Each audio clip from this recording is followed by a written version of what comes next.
En su canción Amor Eterno, la frase amor eterno e inolvidable es la frase más reconocida y más sonada en todo el mundo. Amor eterno e inolvidable. For any of you who do not know who he was, first of all, he was a very humble man. Fue uno de los compositores más grandes en México a nivel mundial.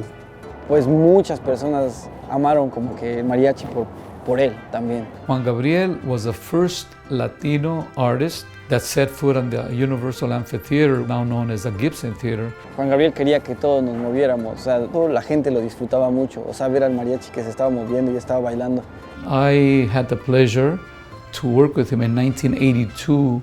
One particular song we were recording for the album was called Un Presentimiento, that it sounded españolado, like from Spain, all the castañuelas and all that stuff.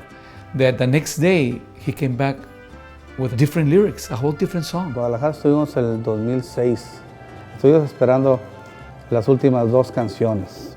El director ya estaba ahí, marcaba el final y Juan Gabriel le seguía.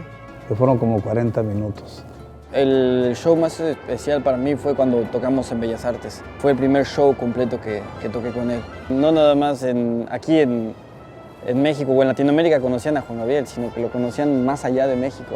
Él hacía que los demás quisieran también sentirse con esta cultura tan bravía.